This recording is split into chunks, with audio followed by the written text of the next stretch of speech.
नहमदुहु व नुसल्ली अला रसूलिहिल करीम अम्मा बाद फ़ाऊज़ु बिल्लाहि मिनश्शैतानिर्रजीम बिस्मिल्लाहिर्रहमानिर्रहीम अस्सलामु अलैकुम व रहमतुल्लाहि व बरकातुहू। आज की हमारी हदीस का टॉपिक है जन्नत व दोज़ख के रास्ते कैसे हैं। रसूलुल्लाह सल्लल्लाहु अलैहि वसल्लम ने फरमाया, जहन्नुम को लज्जतों और नफ्स की ख्वाहिशों से घेर दिया गया है और जन्नत को सख्ती और मुशक्क़तों से घेर दिया गया है। अब इसको हम इस तरह देख लेते हैं कि मतलब ये है कि जो शख्स अपने नफ्स की पूजा करेगा और दुनिया की लज्जतों में पड़ा रहेगा, इसका ठिकाना जहन्नुम है।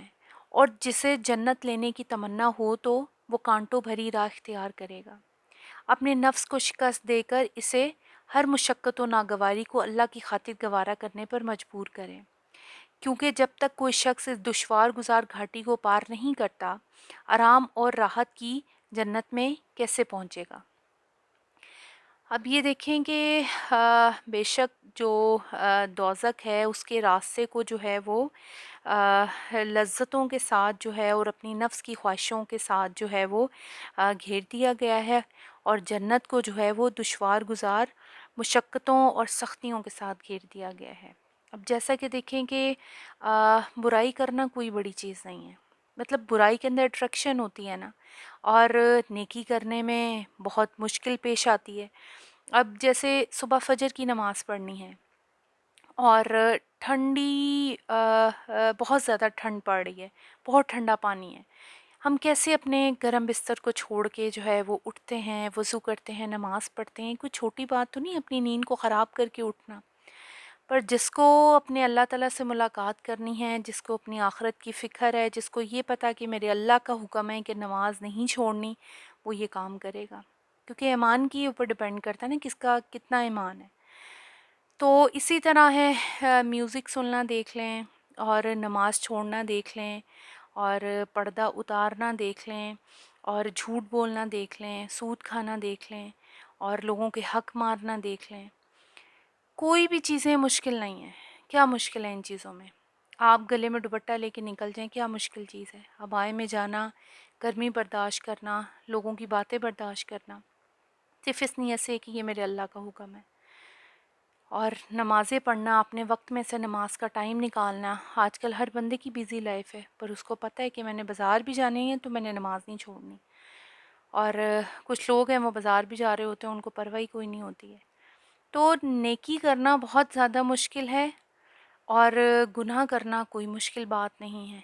तो ये अब हम पे डिपेंड करता है कि हमने करना क्या है, नेकी की तरफ राग़िब होना है या फिर बुरे कामों की तरफ राग़िब होना है। अब जो ज़ाहिर है बुरे काम करेगा, उसकी तरफ अट्रैक्ट होगा, तो ऑब्वियसली उसका तो ठिकाना ही जहन्नुम है। और जिसने नेकी करनी है, मुश्किलात को उठाना है, और उसके बाद उसका ईमान इतना ज़्यादा हो जाता है कि फिर उसके लिए कोई काम भी मुश्किल नहीं रहता। इसके अलावा एक और है, दोज़ख और जन्नत से गाफिल ना रहना चाहिए। हदीस है ये, हज़ूर पाक सल्लल्लाहु अलैहि वसल्लम ने इरशाद फरमाया कि मैंने जहन्नुम की आग से ज़्यादा ख़तरनाक चीज़ कोई नहीं देखी कि जिससे भागने वाला सो रहा है, और जन्नत से ज़्यादा उम्दा चीज़ नहीं देखी जिसका चाहने वाला भी सो रहा है। मतलब ये है कि किसी ख़तरनाक चीज़ को देखने के बाद आदमी की नींद उड़ जाती है। हमें पता चले हमारे कमरे के अंदर एक सांप है, हम सो सकेंगे? जब तक उसको कमरे से नहीं निकालेंगे हम सो सकेंगे? नहीं सो सकेंगे, क्योंकि हमें पता है अगर हम सो गए तो हमें काट भी सकता है वो।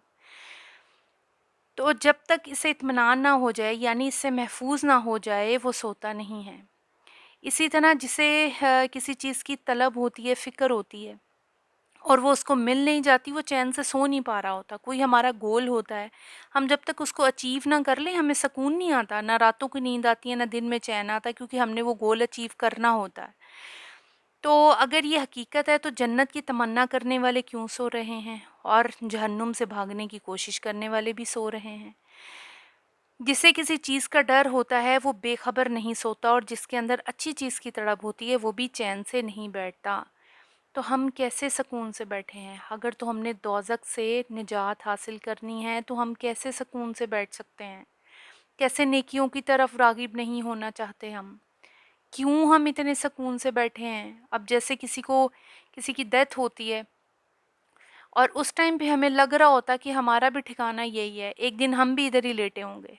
पर क्या होता है? چند گھنٹے ہی گزرتے ہیں اور سب کچھ بھول بھال جاتے ہیں، اپنی دنیاوی معاملات میں مگن ہو جاتے ہیں، اور یہ بھول جاتے ہیں کہ جو آج اس کا حال ہے وہ کل ہمارا بھی حال ہونا ہے۔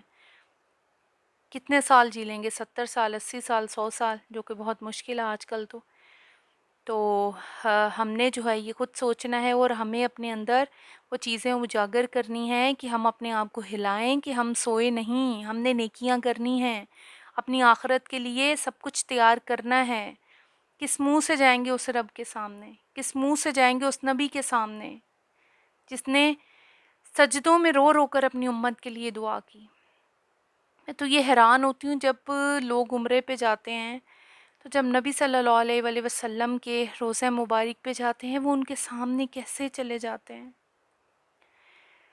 مطلب میں جب گئی تھی تو میری ہمت نہیں پڑی تھی، میں تو ادھر پلر کے ساتھ لگ کے اتنا روئی ہوں کہ مطلب میری ہمت ہی نہیں پڑی تھی کہ میں کس منہ سے جاؤں ان کے سامنے، کہ ہم کیا کر رہے ہیں؟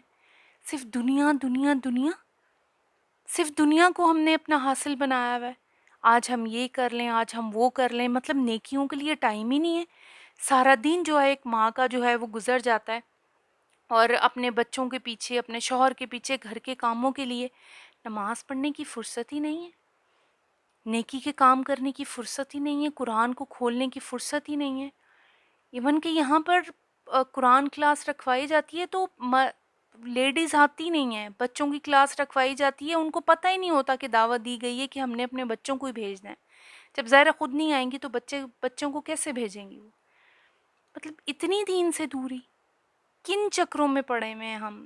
صبح ہوئی، رات ہوئی، کچھ نہیں ہوش ہمیں، کہاں صبح ہو جاتی ہے، کہاں رات ہو جاتی ہے۔ سارے دن میں رات کو بیٹھ کے ہمیں سوچنا چاہیے کہ ہم نے سارے دن میں کون سا اتنا نیکی کا کام کیا ہے۔ یہ صرف دنیا دنیا دنیا، اس کے پیچھے بھاگے۔ بچے ہیں تو وہ سکولز کے پیچھے، ان کو ہوم ورکس ہیں، اور یونیورسٹیز ہیں ان کے کامز ہیں، کالجز کے کام ہیں، اور دین کی کوئی پرواہ ہی نہیں ہے، نمازوں کی کوئی ہوش ہی نہیں ہے۔ نماز ہی اگر ہم ایک پڑھ سکتے تو باقی کیسے ہم دین کے کام کر سکتے ہیں؟ نماز ہی 5 وقت کی نہیں ہے۔ تو ہم نے یہ بیٹھ کے سوچنا ہے کہ اپنے آپ کو جگانا ہے، نہ کہ سوئے رہیں۔ ہمیں نہیں پتہ کل ہماری صبح ہونی ہے یا نہیں ہونی، اگلا سانس آنا ہے یا نہیں آنا، کسی کو بھی نہیں پتہ۔ تو کیسے ہم اتنے اطمینان سے بیٹھے ہوئے ہیں کہ پتہ نہیں، ہم تو شاید ساری زندگی جیتے ہی رہیں گے، ہم نے تو مرنا ہی نہیں ہے۔ تو اس بارے میں ہم نے سب نے مل کے سوچنا ہے کہ اپنے آپ کو جگائیں کہ ہم نے دوزخ میں نہیں جانا، ہم نے جنت میں جانا ہے، اور جنت کے میں جانے والے کام کریں۔ اپنا گول ہمیشہ جنت رکھا کریں کہ میرا گول جنت ہے۔ جب گول ہمارا جنت ہوگا تو آہستہ آہستہ کر کے ہمارے سارے کام جنتیوں انشاءاللہ جنتیوں والے ہو جائیں گے۔